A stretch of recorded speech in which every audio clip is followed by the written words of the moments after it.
The red and blue lights bloom across the windshield like a warning flare, washing Malik Carter's hands in alternating color as they rest on the steering wheel. He signals, slows, pulls to the curb. His car is clean, his speed steady, his mind already cataloging the ritual he knows too well. The officer approaches fast. Heavy steps. A flashlight beam cuts through the dark, pauses too long on Malik's face. License. Registration. Malik keeps his voice even. Polite. Calm. He narrates every movement the way he's been taught. The air smells like hot asphalt and rain. Somewhere nearby, a siren fades. The officer studies the documents, eyes narrowing. This your car? Yes, sir. A pause. A thin smile. Step out. Bystanders slow. Phones lift. Malik feels the old pressure settle behind his ribs. That careful, humiliating awareness of being watched and judged at the same time. I didn't do anything wrong, Malik says, quietly. The officer leans closer, voice dropping. That's not for you to decide. Hands push Malik against the hood. Metal cold through his jacket. The officer's grip tightened for no reason at all. A search that isn't a search. A message. From the sidewalk, someone whispers, "Why him?" Malik stays at the cracked pavement, heart steady but loud in his ears. He thinks of tomorrow morning's broadcast, of the camera, of the words trusted voice printed on his contract. The officer speaks again, louder now, for the audience gathering around them. People like you always have something to hide. The cruiser door opens. Malik looks up and sees a news van turning onto the block, its logo catching the streetlight. Malik Carter noticed the cruiser before the lights came on. He always did. Years of driving at night had trained him to read reflections, a flash of chrome, a shadow moving too smoothly to be traffic. When the red and blue finally burst to life, he didn't flinch. He pulled over, slow and deliberate, the way his father had taught him. Hands on the wheel, Malik murmured to himself. The officer didn't waste time. He walked up fast, boot sharp against the pavement, flashlight already raised. The beam lingered on Malik's face longer than necessary. License and registration. The officer said, "Yes, sir." Malik kept his voice level. He reached slowly, announcing each movement. The documents were handed over cleanly. The officer looked at them, then at Malik, then back again. "This your vehicle?" "Yes." "How'd you pay for it?" Malik blinked. "I'm not sure I understand." The officer's jaw tightened. "Step out of the car." Malik opened the door. Cool air rushed in, carrying the smell of wet concrete. A woman across the street had stopped walking. A man leaned against a bus stop, watching. "Is there a problem, officer?" Malik asked. The officer didn't answer. He placed a hand on Malik's shoulder and guided him toward the hood, pressure turning into force. Malik complied, palms flat against the metal. "Spread your legs." Malik did. The search was rough, unnecessary. Hands pressing, sliding, pausing in places that felt intentional. Malik stared at the ground, counting his breaths. "I haven't done anything wrong," he said. The officer leaned in close. "That's not how this works." A phone camera clicked. Another light appeared from a passing car. "Why are you stopping him?" someone called out. The officer straightened, voice louder now. "Mind your business." He turned back to Malik. "You got anything on you I should know about?" "No." The officer scoffed. "Funny. You fit the description." "Description of what?" Malik asked. The officer smiled thinly. "Suspicious." Malik felt heat rise in his chest, controlled but sharp. "Am I being detained?" The officer stepped back, considering. "You are now." Cold cuffs snapped around Malik's wrists. The sound echoed louder than it should have. "This is unnecessary," Malik said. The officer guided him toward the cruiser. "You people always say that." Malik stopped walking. "You don't know anything about me." The officer leaned closer, breath hot with coffee. "I know enough." The back door opened. Malik was pushed inside. Vinyl seat. Metal grate. The door slammed shut, sealing in the noise of the street. From the window, Malik saw a familiar shape turn the corner, a white van with a satellite dish mounted on top. The logo caught the light. Channel 7 News. The officer followed his gaze. He frowned, then shook his head like it didn't matter. Malik swallowed. Tomorrow morning, he would sit beneath bright studio lights and speak calmly to thousands of viewers about trust, about truth, about the city they shared. Tonight, he stared through the bars of a patrol car, unsure which version of himself would survive until morning. The cruiser pulled away from the curb. Malik closed his eyes as the lights reflected back at him, red and blue, and waited to see who would believe him. The station smelled like disinfectant and old coffee. Malik noticed at the moment they walked him through the sliding doors, wrists still cuffed, head held level. The desk sergeant didn't look up at first. Fingers typed. A printer hummed. Somewhere down the hall, a phone rang and kept ringing. Got another one, the arresting officer said casually. The sergeant glanced up, eyes flicking from Malik's face to his jacket to the cuffs. What's the charge? Failure to comply. Obstruction. Malik's head turned slightly. I complied with everything. The officer shrugged. He got mouthy. That's not true, Malik said. I asked why I was being detained. The sergeant finally looked directly at him. His expression didn't change. Sir, you will have a chance to explain later. When? Malik asked. After processing.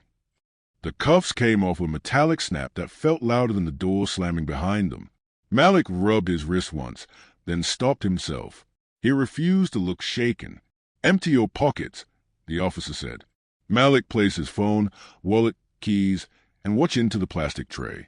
The officer picked up the phone, turning it over. Nice model, he said. Must pay pretty well. Malik didn't respond. The officer leaned closer to the sergeant. He claims he didn't do anything wrong. The sergeant snorted. They all do. Malik's jaw tightened. You have video, he said. People were recording. The officer smiled without humor. And the sergeant typed something into the computer. Any priors? No, the officer said. Clean. Figures, the sergeant muttered. He looked up again. Sit. Malik sat on the hard plastic bench against the wall. Across from him, a young man with bloodshot eyes stared at the floor. Another detainee paced, muttering to himself. Minutes stretched, then longer. A female officer walked past, glanced at Malik, then looked away quickly. Another slowed, hesitated, then followed her. Can I make a phone call? Malik asked. The sergeant sighed. In a minute. How long is a minute? The sergeant's eyes hardened. Don't push it. Malik leaned back, breathing slow.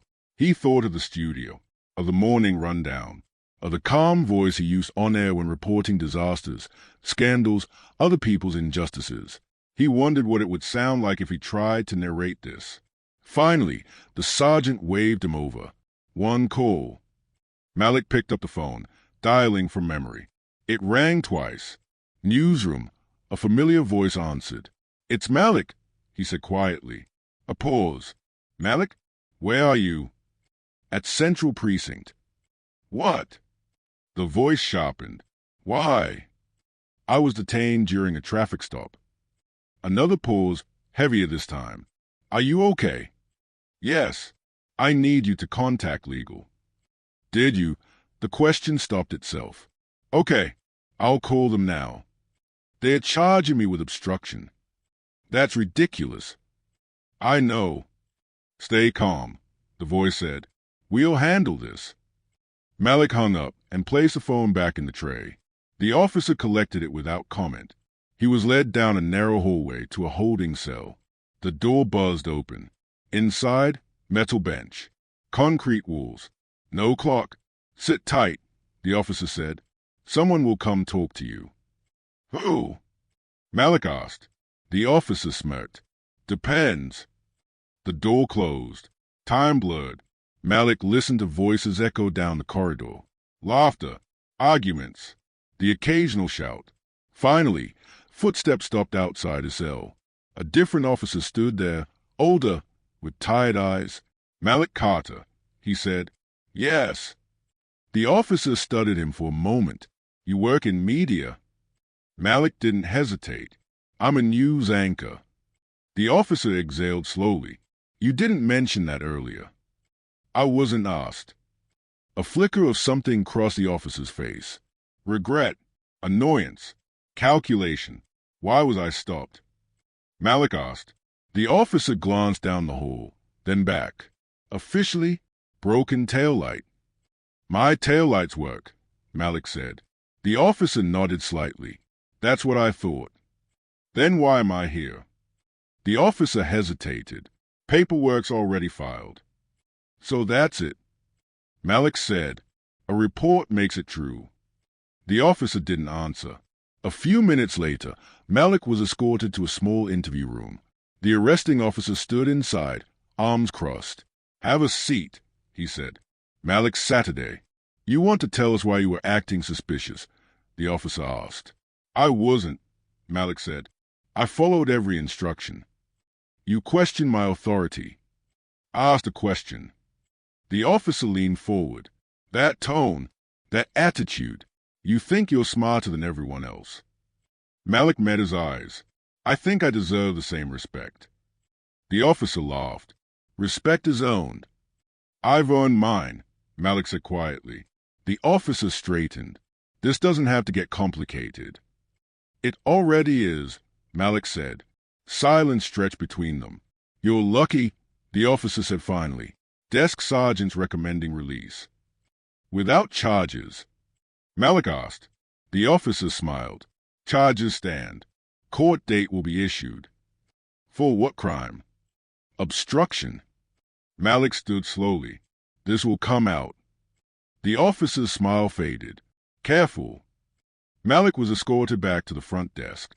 His belongings were returned without apology. As he stepped outside into the early morning air, his phone buzzed immediately. Messages stacked on the screen. Missed calls. Alerts.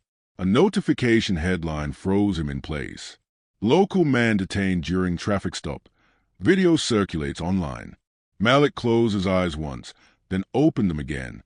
Across the street, a camera crew was already setting up. Malik didn't sleep. He lay on his couch fully dressed, television muted, phone face down on the coffee table like it might explode if he touched it.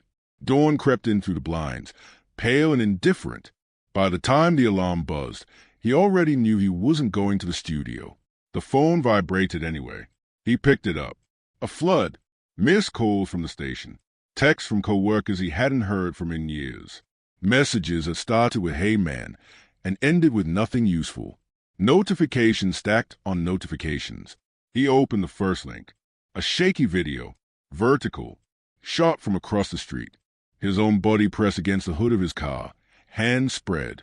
The officer's voice sharp and amplified by the night. Step back. I said step back. The clip cut before the cuffs went on. No context. No beginning. Just impact. Malik scrolled. Another angle. This one closer. Someone had zoomed in on his face, on the way his jaw tightened, the way his eyes stayed forward. The caption read, Black man detained after argument with police. Argument. Malik let out a slow breath. That's not what happened, he said to the empty room. He kept scrolling. Comment sections blurred together. Some angry, some smug, some pretending neutrality while leaning hard in one direction. If you comply, nothing happens. Why was he resisting? We don't know the whole story. This is why they get treated like that. His phone rang. He answered without looking. Malik. It's HR, a woman said. Her voice was practice calm. We need to talk. Now. Malik asked. Yes. The line clicked. Another voice joined, his producer. Then legal. Malik, the producer said. This is a developing situation. I was detained, Malik said, without cause. We understand, legal replied quickly, but the optics. Optics. Malik cut in. A pause. There's video circulating, HR said. Until we review everything, we're placing you on temporary leave. Malik sat up straighter. You're suspending me. Pending review, HR corrected. With pay. That video is missing context, Malik said. You know me. We do, the producer said. But the station has to protect itself. Malik closed his eyes. So do I. This isn't a judgment, HR said. It's procedure. Malik almost laughed. He didn't. Do I get to speak? He asked. Not yet, legal said. We recommend silence. The call ended politely, efficiently, like paperwork. Malik stared at the wall. By 8 a.m., his face was everywhere. Screens in coffee shops, TVs in office lobbies, morning panels discussing him like a concept, not a person. Questions are being raised about Mr. Carter's conduct, one anchor said. Malik recognized the desk. He recognized the tone. He turned the TV off. A knock came at the door. Malik hesitated, then opened it. His neighbor stood there, holding her phone. I just wanted to say, I saw the video. And? Malik asked. She shifted. I hope everything works out. That makes one of us, Malik said gently. She nodded and walked away. His phone buzzed again. A text from a colleague. They are saying you were uncooperative. Malik typed back. I wasn't. No response. Later, his lawyer arrived. Middle-aged, calm, carrying a folder thicker than it needed to be. This will take time, the lawyer said. Internal affairs. Body cam. Reports. The report will lie, Malik said. Then we challenge it. While my reputation burns. The lawyer didn't argue. By noon, the police department released a statement. The individual became confrontational during a lawful stop. Officers acted in accordance with protocol. Malik read it twice. Confrontational, he said quietly. Another alert followed. Police union defends officer in viral traffic stop. The officer's name was withheld. Malik's wasn't. A producer from another network called. Off the record, she said. Are you willing to comment? No, Malik said. Not yet. You understand how this looks, she pressed. I understand exactly how it looks, Malik replied. Outside, a car slowed. Then another. Someone shouted his name. A camera lens flashed. Malik stepped back from the window. His mother called. Her voice shook. I saw the news. I'm okay, Malik said. They put your face on the screen like you were a criminal. I know. You worked your whole life for that desk, she said. They took it in one morning. I'll get it back. She was quiet for a moment. Just come home if you need to. Malik swallowed. Not yet. By evening, a longer clip surfaced. This one showed the moment before the cuffs. The officer's hand pushing Malik harder than necessary. The line he'd spoken, people like you always have something to hide. The clip spread faster than the first. The tone shifted. Panels debated implicit bias. Hashtags formed. So did counter hashtags. The station called again. We're extending the review, HR said, given the new footage.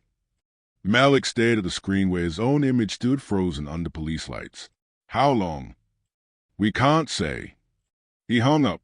That night, Malik stood in front of his bathroom mirror. He looked tired. Smaller somehow. Trusted voice. He said aloud. He imagined tomorrow morning's broadcast continuing without him. Someone else sitting in his chair. Someone neutral. Safe. His phone buzzed one last time. A message from an unknown number. You should have stayed quiet. Malik locked the phone, set it down, and stood there in the silence, realizing the story was no longer about what had happened on the street, but about who would be believed when the noise finally settled.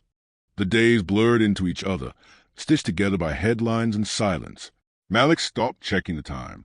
Morning and night lost their edges when sleep came in short, shallow bursts. He learned the rhythm of the week by notifications instead. Statements issued, statements revised, statements walked back without apology. His lawyer called every morning at 9. No update, she said on Tuesday. Still reviewing, she said on Wednesday. Internal Affairs is taking statements, she said on Thursday. And the officer? Malik asked. Administrative duty, she replied. With pay. Malik let the words settle. So nothing changes. Not yet. At the precinct, the officer sat behind a desk instead of a steering wheel. Paperwork instead of people. His co-workers patted his back, joked about early retirement, complained about politics. Malik sat alone in his apartment, blinds half closed, listening to the city move on without him. A knock came midweek. Malik checked the peephole before opening the door. It was Evan, a junior producer from the station. Younger, nervous, holding coffee he hadn't been asked to bring. "They said I shouldn't come," Evan said quickly, "but I wanted to see how you were." "I'm alive," Malik said. "That's a bar now." Evan winced. "People are talking." "About what?" "About whether you're difficult." Malik nodded slowly. "Difficult to mistreat." Evan shifted his weight. "They're worried advertisers will get spooked." "By me," Malik said. By controversy, Evan corrected, then stopped himself. "I'm sorry. That came out wrong." Malik leaned against the doorframe. "Everything comes out wrong when it's not happening to you." Evan didn't argue. He left the coffee on the counter and went without saying goodbye. Later that night, Malik scrolled through archived footage from his own broadcasts. He watched himself speak calmly about scandals, corruption, injustice, always at a distance, always as someone else's story. He wondered how many people had sat where he was sitting now, waiting for institutions to decide whether their pain counted. On Thursday, his lawyer came in person. "They're offering a plea," she said. Malik stared at her. "A plea to what?" "Disorderly conduct. Reduced charge. Fine. Case closed." "So I admit guilt," Malik said, voice flat. "And the officer walks." "Yes." "No." She nodded once. "I had to tell you." "What happens if I don't?" She met his eyes. "This drags on. Months. Maybe longer." "Then it drags," Malik said. That afternoon, a community organizer reached out. Then another. People Malik had never met before shared stories that sounded too familiar. "Same officer," one man said during a quiet phone call. "Different night." "I filed a complaint," said a woman. "They said there wasn't enough evidence." Malik listened, took notes, felt the shape of something larger forming. Not justice yet, but recognition. On Friday, the department released bodycam footage. Edited, muted in places. The moment where the officer shoved Malik was cropped tight, framed like procedure instead of aggression. The line, "People like you always have something to hide," was gone. Malik watched the press conference live. "Context matters," the police chief said. "We stand by our officers." Malik shut the stream off. His phone rang immediately after.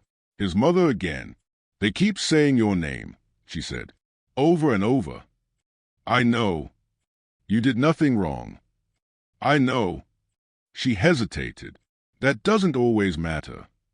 That night, Malik couldn't breathe. The pressure came on suddenly, chest tight, air thin, heart racing like it had somewhere else to be. He sat on the bathroom floor, back against the tub, counting tiles until the feeling passed. When it did, he stayed there, shaken by how fragile he suddenly felt. On Saturday, an internal memo leaked. A list of prior complaints. Same officer. Similar language. Same outcome. Unsubstantiated. Insufficient evidence. Officer cleared. The memo went viral.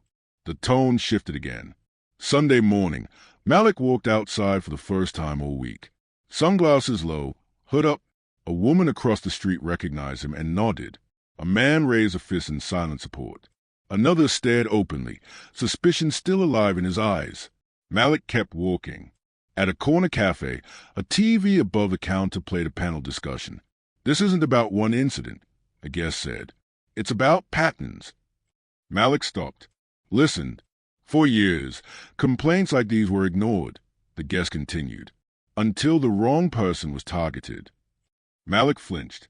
Wrong person. He paid for his coffee and left it untouched on the counter. That afternoon, his lawyer called with a new tone in her voice.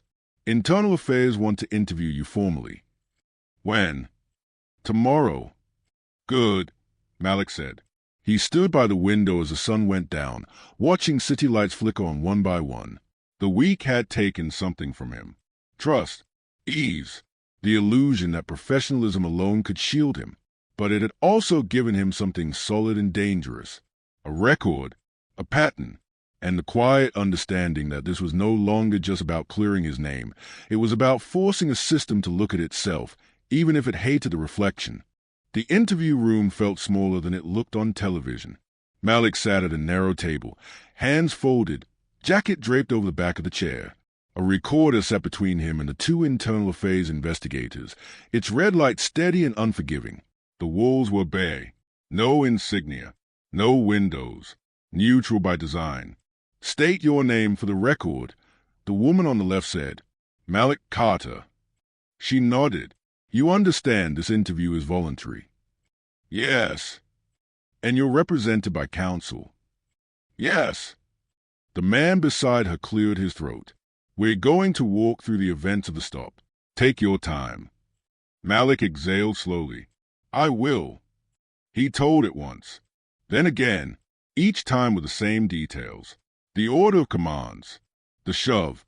The word spoken low, then loud. The cuffs.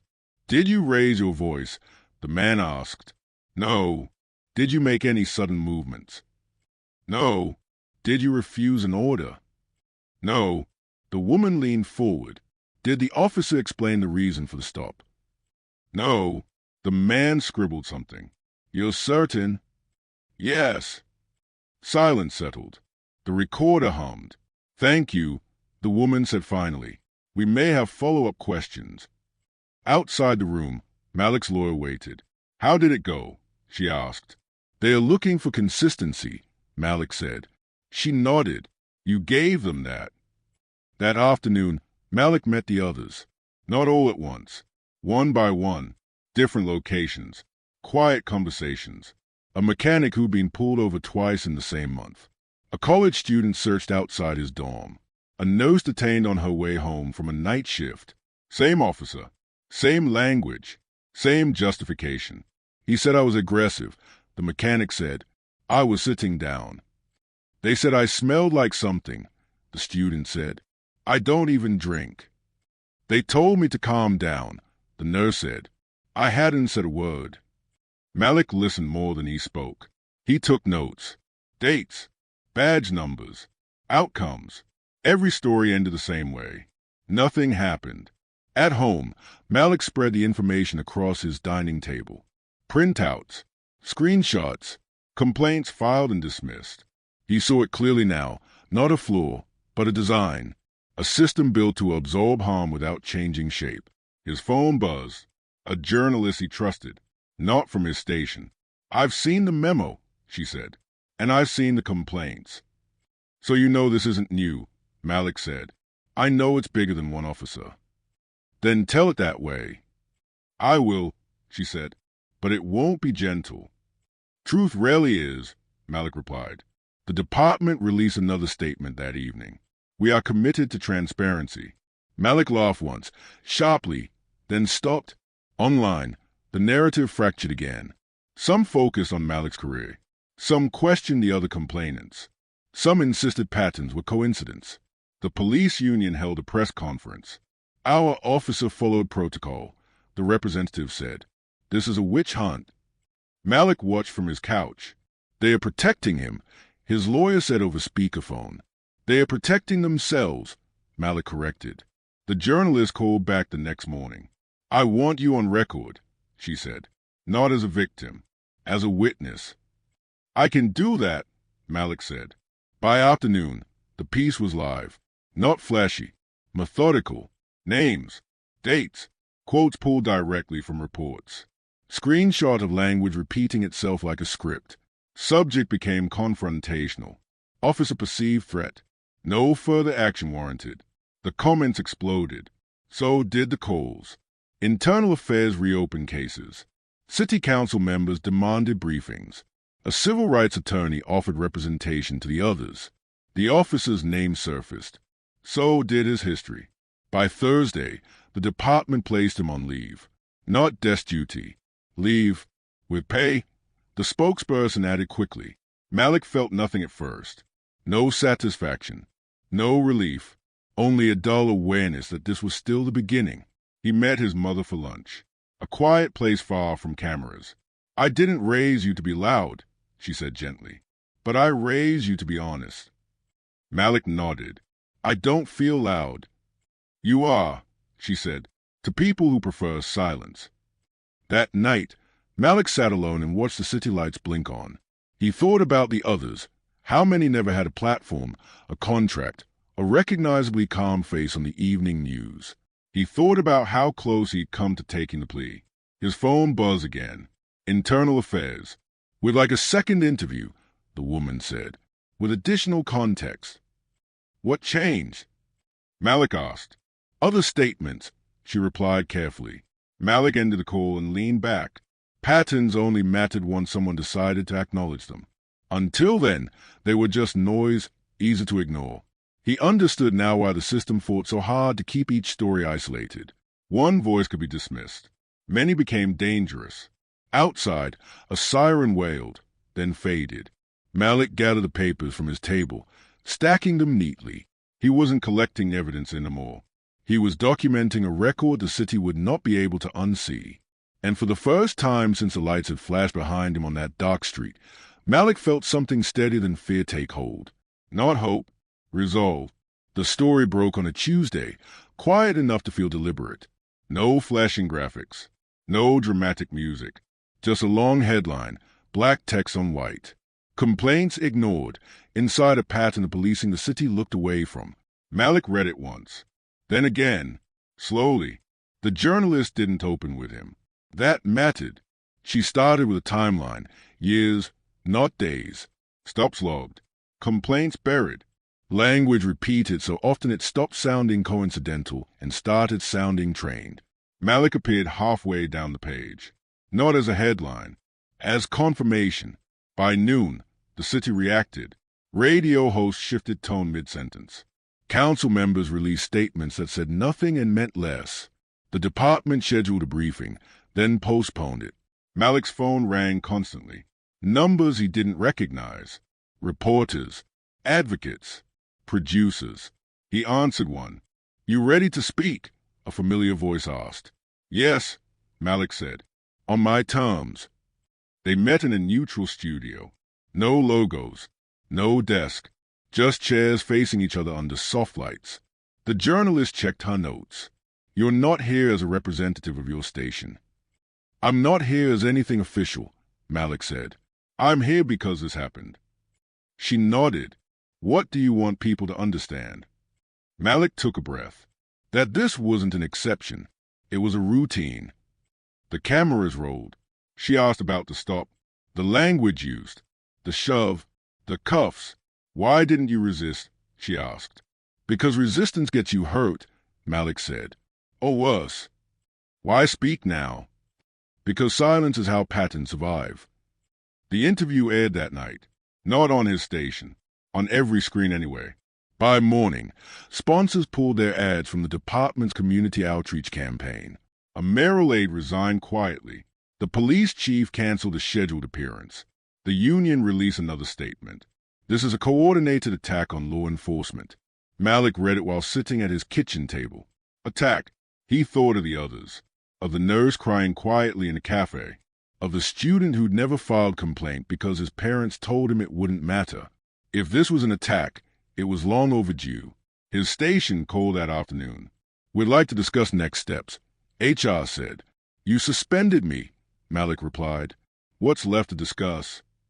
The situation has evolved, she said. So have I. A pause. We're lifting the suspension, she said carefully. Effective immediately. And Malik asked, and we'd like you back on A. Malik didn't answer right away. In what capacity? He asked. There it was. As anchor, she said, but we'll need to review tonight's script. Malik closed his eyes. I'm not reading something written to make everyone comfortable. HR hesitated. We need balance. I've had balance, Malik said. It tipped me into a cell. The call ended unresolved. By midweek, the office's disciplinary hearing was announced. Closed to the public. Limited press access. Malik was subpoenaed. The room was larger than the interview chamber, but felt colder. The officer sat across from him, uniform pressed, face expressionless. Do you recognize Mr. Carter? A board member asked. Yes, the officer said. Describe the stop. The officer spoke smoothly, claimed safety concerns, claimed noncompliance, claimed threat. Malik listened without interrupting. When it was his turn, he spoke plainly. No anger, no theatrics. He repeated the facts. One board member leaned forward. Officer, did you say the phrase people like you? The officer stiffened. I don't recall. Malik met his eyes. I do. The room went still. Outside, the city waited. The journalist published a follow-up piece. More names, more complaints. A pattern now undeniable. The department placed 2 supervisors under review. The officer was suspended without pay. For the first time, Malik felt the shift, subtle but real. Institutions didn't admit fault easily, but they did respond to pressure. Pressure required light. That night, Malik stood in the studio again. Different chair, different script. The red light blinked on. He spoke slowly, deliberately. Good evening. Tonight, we're covering a story about accountability. Not just of one officer, but of systems that failed to act when given the chance. The words carried weight he'd never felt before. Messages poured in afterward. Some supportive, some angry, some threatening. One stood out. I didn't believe this stuff until it happened to you. Malik stayed at the screen. That was the cost. Belief only arrived when harm crossed certain lines. The department released bodycam footage again. Unedited this time. The show was clear. The line was audible. The narrative collapsed. By Friday, the officer's resignation leaked before the official announcement. The union called it unfair. The city called it necessary. Malik felt neither satisfaction nor victory. He sat alone in the dark studio after the broadcast ended. Lights dimmed, cameras cooling. Exposure changed things. But it didn't erase what had been taken. The sense of safety, the trust in neutrality, the belief that professionalism could insulate him. It only ensured that what happened to him would not disappear quietly. As he left the building, a security guard nodded to him with new respect. Outside, a small crowd waited, not shouting, just watching. Malik walked past them, head up, aware that the story had moved beyond him now. That was the point. The system had been forced into the light. What it would do there was no longer his to control. The hearing room was larger than Malik expected, but it carried the same weight as every other room he'd entered since the stop, sealed, controlled, designed to manage outcomes. Rows of seats filled behind him. Reporters, advocates, a few officers in plain clothes. No one spoke above a murmur. Cameras were allowed this time, but only from the back. Malik sat at the witness table, hands folded, spine straight.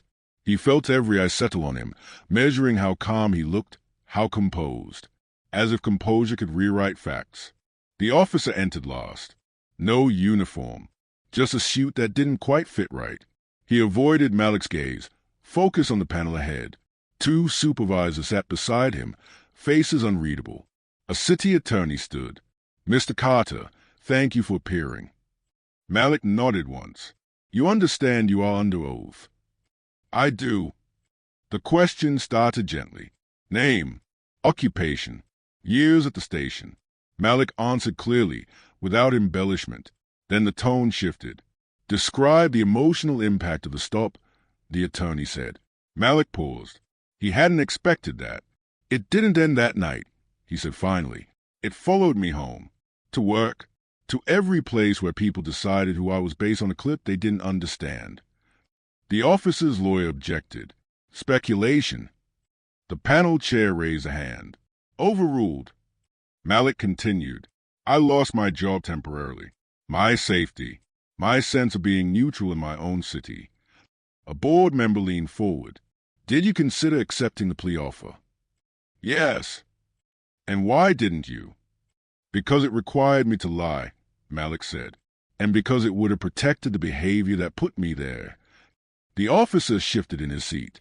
When it was the officer's tone, the room tightened. He spoke carefully, claimed fear, claimed training, claimed split-second judgment. Do you regret your actions? The attorney asked. The officer hesitated. I regret how it was perceived. A ripple moved through the audience. Malik kept his face still. A board member asked a question no one else had. Why were previous complaints dismissed? The officer glanced at his lawyer. I can't speak to internal decisions. But you benefited from them, the board member said. Silence. The hearing adjourned after 4 hours. No verdict. No statement. Outside, microphones surged forward. Mr. Carter, do you feel justice will be served? Malik answered once. Justice isn't a feeling. It's a process. That night, he went home exhausted in a way sleep couldn't fix. The decision came 3 days later. Termination, not retirement, not reassignment. Termination for conduct unbecoming, failure to follow protocol, and violation of department standards. The union appealed immediately. Malik read the notice on his phone, sitting at his kitchen table. He waited for relief to arrive. It didn't.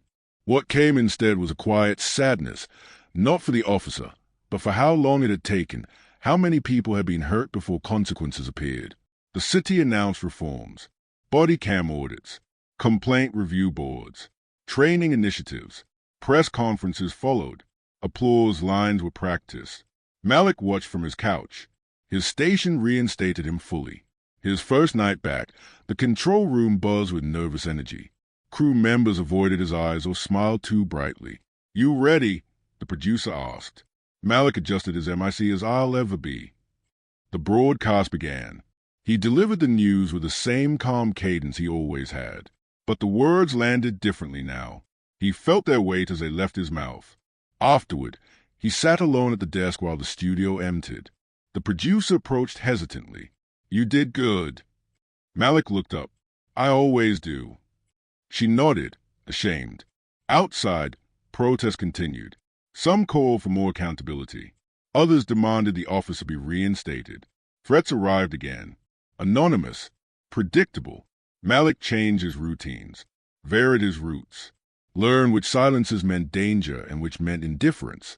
One evening, he received a message from the officer's former partner. I should have spoken up sooner. Malik read it twice. He didn't reply. Weeks passed. Lawsuits moved forward. Settlements were discussed. Some of the other complainants found representation at last. One man hugged Malik outside a courthouse. They listened because of you. Malik shook his head. They listened because they couldn't ignore it anymore. At home, Malik found himself quieter, less patient.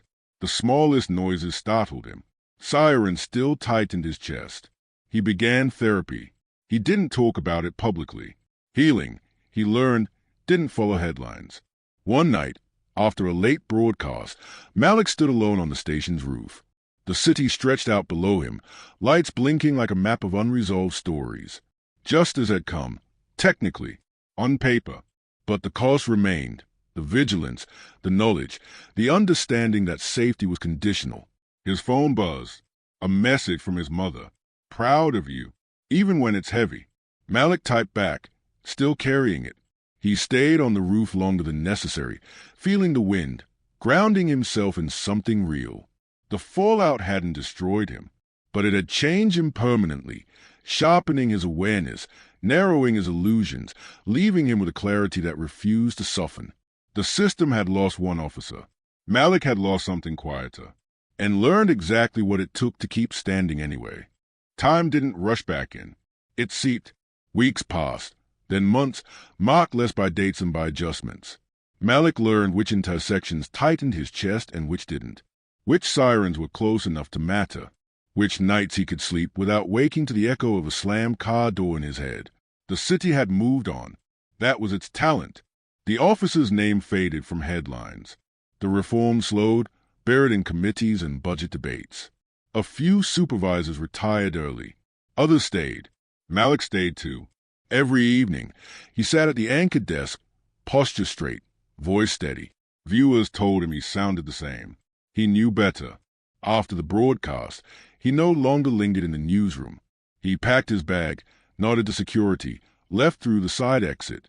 He varied his route home, sometimes walking, sometimes driving, sometimes waiting until the streets thinned. One night, a young intern caught up to him by the elevator.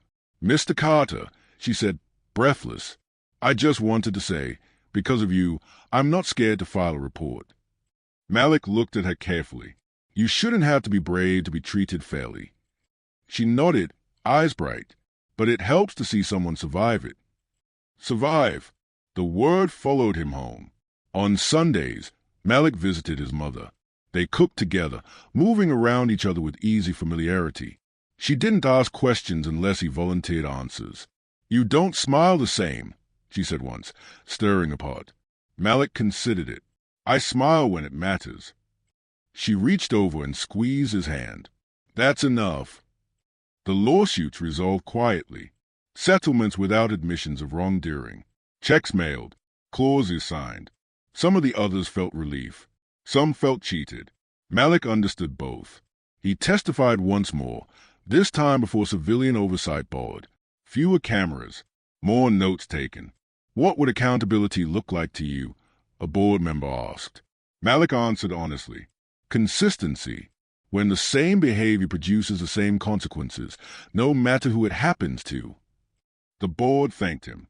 Promised follow-up. He didn't wait for it. Therapy became routine. Tuesdays at 6. A small office with warm light and no judgment. You're grieving, the therapist said once. For what? Malik asked. For the version of the world you thought you lived in. Malik laughed quietly. I didn't think it was perfect. No, she said. You thought it was predictable. That landed. One evening, after a long broadcast, Malik stayed behind. The studio was empty, lights dimmed. He sat at the desk alone, looking into a camera that wasn't recording. He remembered his first day on the job. The thrill, the certainty, the belief that telling the truth was enough. He still believed in truth. He just no longer believed it was self-defending. A letter arrived at the station, handwritten, no return address. I was the one who filmed the stop. I didn't know who you were. I just knew it wasn't right. I'm glad I didn't walk away. Malik folded the letter carefully and placed it in his drawer. Outside, protests had dwindled, then disappeared. But conversations hadn't. They moved into classrooms, living rooms, offices. Occasionally, someone recognized Malik on the street. Thank you, they said. He always replied the same way. Just doing my job. But he knew it hadn't been just a job. It had been a cost. Late one night, Malik drove the same road where the stop had happened. Not by accident. On purpose. The street looked smaller in daylight. Ordinary. No marker. No sign. He pulled over, sat with the engine off. Nothing happened. No lights. No sirens. Just a quiet block and the sound of his own breathing. He stayed until his hands stopped shaking. At the next broadcast, Malik closed the show himself. Our final story tonight is about memory, he said, voice calm. About what we choose to carry forward and what we refuse to normalize. The camera held on him a beat longer than usual. When the red light went off, Malik stood, removed his MIC, and felt something settle. Not peace, but solidity. The injustice hadn't vanished. The system hadn't transformed overnight. But something irreversible had occurred. A record existed. A line had been crossed publicly and marked. Malik walked out of the station into the cool night air. The city hummed around him, imperfect, unresolved, alive. He knew the cost of speaking now, knew the vigilance it required, knew the weight he would carry into every interaction that followed. He also knew this. Silence had never protected him. Truth had not saved him, but it had forced the world to look. And sometimes that was the only justice available. Malik turned the corner and disappeared into the city, still standing, still visible, no longer naive, but no longer alone either. The first time Malik missed a broadcast, no one noticed. That wasn't an insult. It was a measurement. He had planned the absence carefully, a vacation day filed weeks in advance, approved without comment. The show opened on time. Another anchor filled the chair. The city received its news and kept breathing. Malik watched from his kitchen table, coffee cooling in his hands. For years, he had believed the desk was proof of stability. That visibility meant protection. That being known reduced risk. The week off dismantled that illusion completely. He slept more than he expected. Long, dreamless stretches that left him disoriented. When he woke, it took a moment to remember why his chest felt light and heavy at the same time. He walked, not with purpose, not for exercise, just movement without destination. Streets he'd reported on, neighborhoods reduced to sound bites in his scripts. He noticed details he'd never filmed, the way people watched police cars pass, the way shoulders tensed and released. He wasn't invisible, but he wasn't performing either. At a bookstore, a clerk recognized him and froze, uncertain. Malik met her eyes. "Hi." She relaxed. "Hi. I didn't expect." "Me neither," Malik said. She smiled, small and genuine. At home, Malik unpacked boxes he'd ignored for years. Old notebooks, clipped scripts, a yellow legal pad from his first audition. Speak clearly. Pause. Trust the silence. He laughed once. The silence had been the hardest part. Midweek, his therapist asked him to describe himself without his job. Malik sat with that longer than he wanted to. "I pay attention," he said finally. "I notice patterns." "And if no one's watching," she asked, "then I still notice." That answer stayed with him. On Thursday, the station called. Not HR, not legal, the news director. "We're launching a new segment," she said. "Long form, investigative, less desk, more field." Malik listened without responding. "We want you to lead it." "And the angle?" Malik asked. "Accountability," she said. "Institutional, civic, real consequences." Malik exhaled slowly. "You're late." "Yes," she said, "but we're here now." He didn't commit. He didn't refuse. That night, Malik drove again. Not to the street where it started. Somewhere farther out. Quieter. He parked, stepped out, and stood under a streetlight that hummed softly above him. He tested his breath. Steady. He thought about the others. The ones whose stories never reached print. The ones still waiting for someone to listen. Being seen had helped him. Being believed had changed outcomes. But being understood, that was rarer. On his last day off, Malik returned to the station. Not to anchor, to walk. He passed the control room, the editing bays, the interns hunched over screens. A young cameraman stopped him. "Sir," he said, "I just wanted to say, you changed how I shoot police footage." Malik raised an eyebrow. "How?" "I don't cut away so fast anymore," the cameraman said.